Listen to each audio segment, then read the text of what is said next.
नमस्कार दोस्तों, मेरा नाम है बालचंद्र। ब्रह्मांड सिद्धि एस्ट्रो में आप सभी का स्वागत है। आज के इस वीडियो में हम चर्चा करेंगे कन्या राशि का मार्च 2021 का संपूर्ण राशिफल। कैसे होंगे ग्रह योग, कैसे होंगे ग्रहों के राशांतर और वह आपके राशि पर किस प्रकार से परिणाम करने वाले हैं, कौन से निर्णय आपको लेने हैं, कौन से निर्णय आपको टालने हैं, सभी के बारे में चर्चा इस वीडियो में हम करने वाले हैं।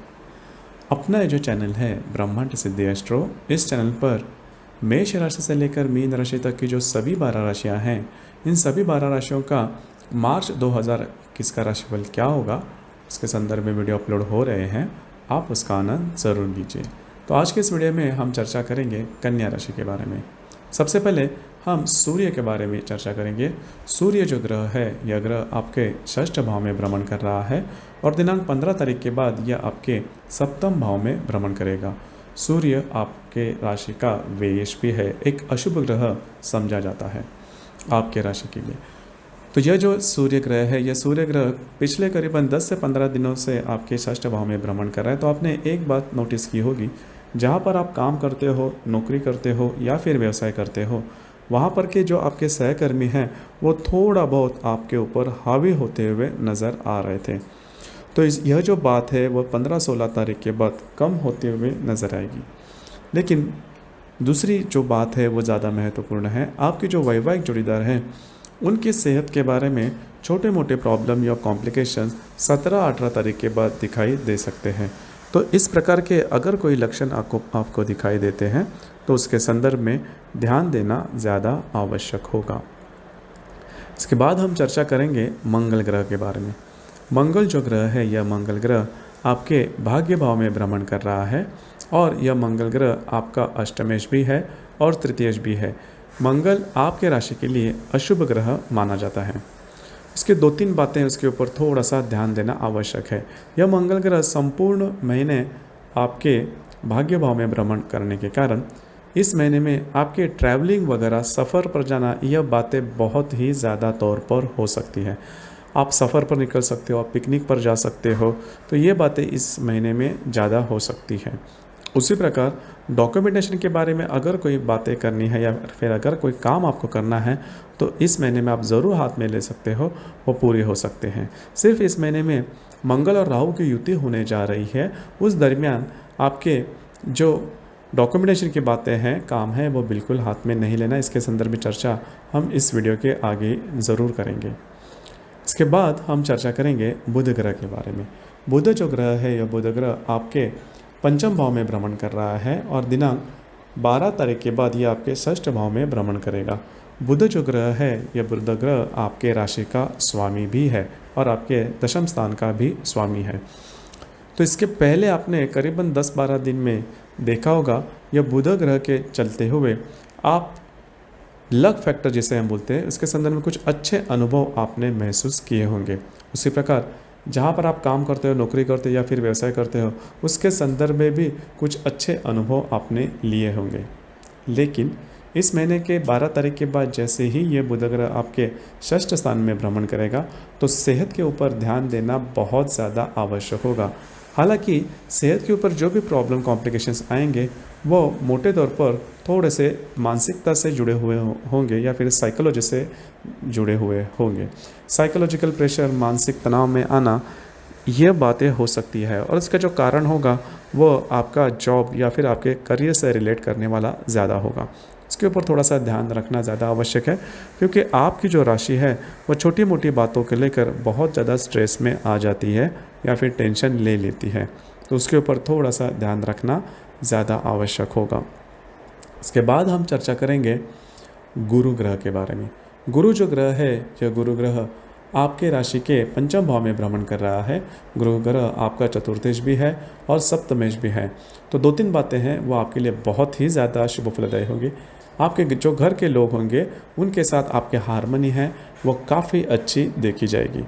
उसी प्रकार अगर आपका विवाह हुआ है तो आपके जो वैवाहिक जोड़ीदार होंगे उनके साथ भी आपके जो ताल्लुकात है, आपकी जो हारमोनी है वो काफ़ी अच्छी देखी जाएगी। ये दोनों बातें आपके लिए बहुत ही ज़्यादा महत्वपूर्ण और शुभ फलदायी होने वाली हैं। इसके बाद हम चर्चा करेंगे शुक्र ग्रह के बारे में। शुक्र जो ग्रह है, ये शुक्र ग्रह आपके षष्ठ भाव में भ्रमण कर रहा है और दिनांक 17 तारीख के बाद यह ग्रह आपके सप्तम भाव में भ्रमण करेगा। शुक्र जो है वो आपके लिए शुभ फलदायी है, यह आपका भाग्येश भी है और धनेश भी है।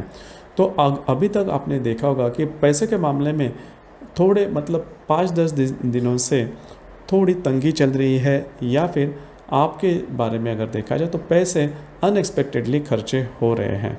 और आपके राशि के बारे में अगर देखा जाए तो आपकी जो राशि है पैसे ऐसे वैसे खर्च नहीं करते, काफ़ी प्रैक्टिकल राशि है आपकी। तो इस वजह से अगर पैसे खर्च होते हैं तो आपको वो अच्छा नहीं लगता।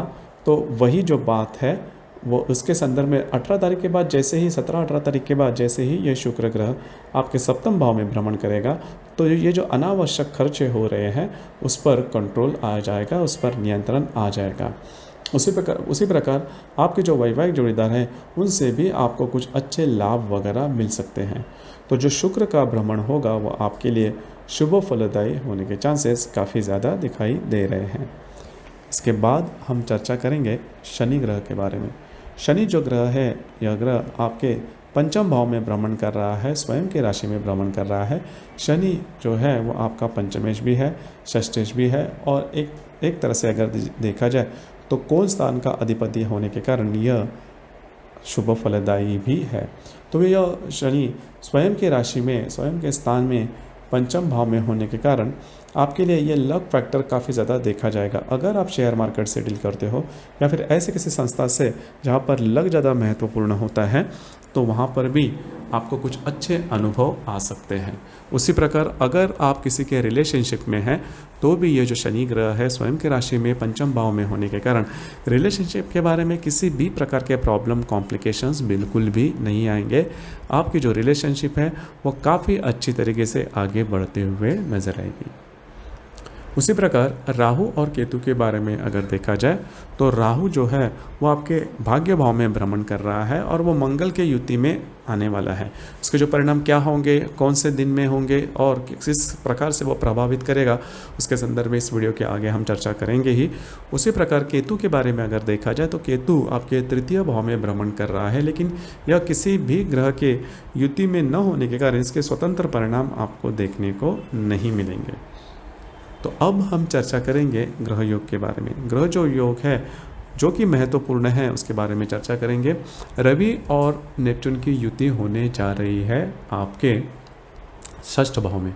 तो यह जो युति है आपके लिए बहुत ही ज़्यादा महत्वपूर्ण होती है क्योंकि रवि जो है वो आपका व्ययज भी है वो, और यह रवि षष्ठ भाव में भ्रमण करेगा, नेपच्यून के साथ युति करेगा।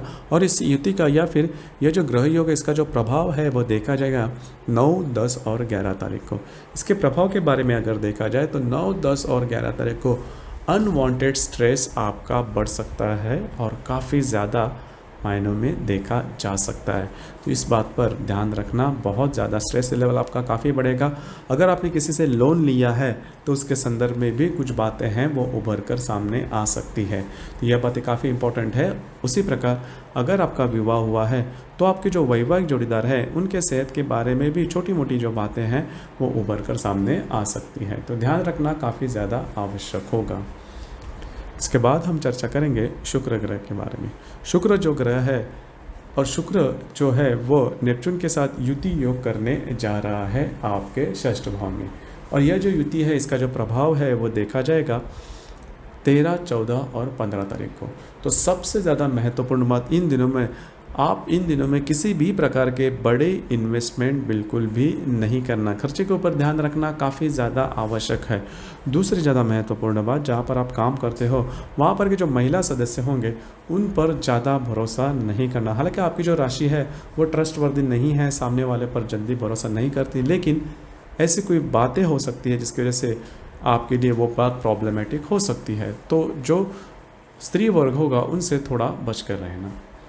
इसके बाद के जो ग्रह योग है वो आपके लिए बहुत ही ज़्यादा महत्वपूर्ण हो जाता है।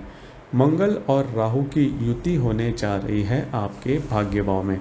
मंगल जो ग्रह है वो अशुभ ग्रह है, आपका अष्टमेश भी है, तृतीयेश भी है, और वह राहु के साथ युति करेगा आपके भाग्य भाव में। पहले सबसे ज़्यादा महत्वपूर्ण बात, सेहत के ऊपर ध्यान रखना बहुत ही ज़्यादा आवश्यक है, क्योंकि आपकी जो राशि है किसी न किसी व्याधि से हमेशा ग्रसित रहती है या फिर एलर्जिक रहती है। तो इस प्रकार के अगर कोई व्याधि है तो फिर ध्यान रखना, ऐसी कोई बात अगर आपके सामने आती है तो थोड़ा सा चौकन्ना रहना ज़्यादा आवश्यक होगा। अगर कोई लक्षण दिखाई देते हैं तो डॉक्टरी इलाज करना बहुत ज़्यादा आवश्यक होगा। उसी प्रकार इन दिनों में किसी भी प्रकार के डॉक्यूमेंटेशन के बारे में अगर काम है तो वो हाथ में बिल्कुल नहीं लेना, क्योंकि वो पूरे होने वाले नहीं हैं। क्योंकि यह जो योग होने वाला है वो 27 तारीख को होने वाला है और 28 तारीख को होली पूर्णिमा भी है। तो पूर्णिमा के बारे में भी आपने सुना होगा कि हमारे जो इमोशंस है वो हाई होते हैं। तो 27 तारीख को यह योग है और 28 तारीख को होली भी है, तो आपकी मानसिकता है वो थोड़ी सी बिगड़ जाने की संभावना ज़्यादा है। वैसे भी देखा जाए तो आपकी जो राशि है वो निर्णय लेने में थोड़ी कम है, मतलब निर्णय जल्दी से नहीं ले पाती, करना है नहीं करना है इसी दुविधा में फंस जाते हो। तो इन बातों पर थोड़ा सा ध्यान रखना ज़्यादा आवश्यक है। उसी प्रकार 30 तारीख को बुध और नेपच्यून की युति होने जा रही है आपके षष्ठ भाव में।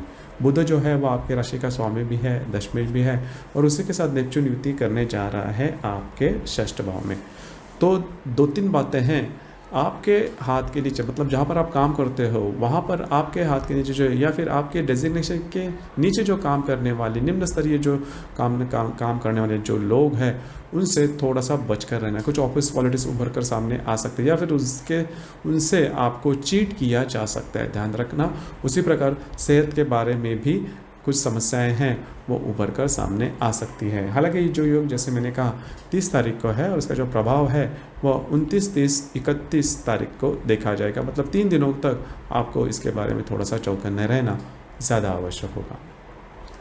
उसी प्रकार हर एक महीने में अमावस और पूर्णिमा आती है। अमावस और पूर्णिमा में रवि और चंद्र का जो आकर्षण होता है पृथ्वी के प्रति वो काफ़ी ज़्यादा देखा जाता है, और इसी के चलते ज्वार भाटा जो समंदर में आता है वो भी देखा जाता है, उसका जो स्तर है वो भी काफ़ी ज़्यादा देखा जाता है। इसका परिणाम मानव के मन पर भी होता है, हम बहुत ज़्यादा इमोशनल हो जाते हैं। तो इसी वजह से जब भी आप इमोशनल होते हो तो जो निर्णय हैं वो चूकने की संभावना काफ़ी ज़्यादा बनती है। तो अमावस और पूर्णिमा के दिन इस प्रकार के या फिर किसी भी प्रकार के छोटे मोटे भी अगर डिसीजन है तो वो नहीं लेनी चाहिए। तो इस महीने की जो अमावस है वो 13 तारीख को है और जो पूर्णिमा है वो 28 तारीख को है। जैसे कि शुरुआत में हमने कहा कि यह होली पूर्णिमा है। तो 13 और 28 तारीख को किसी भी प्रकार के बड़े निर्णय, बड़ी कमिटमेंट या फिर बड़े वादे या फिर ऐसे कोई निर्णय जिससे वजह से आपका जो पूरा जीवन है वो बदल सकता है, बिल्कुल भी नहीं ना। रिस्क लेकर अगर आप कोई काम करते हैं इन दिनों में तो वो फंसने के चांसेस पूरे के पूरे बनते हैं। तो दोस्तों ये था कन्या राशि का मार्च 2021 का संपूर्ण राशिफल। आपको ये राशिफल कैसे लगा, आपने किस तरह से अनुभव किया, नीचे कमेंट बॉक्स में ज़रूर कमेंट करना।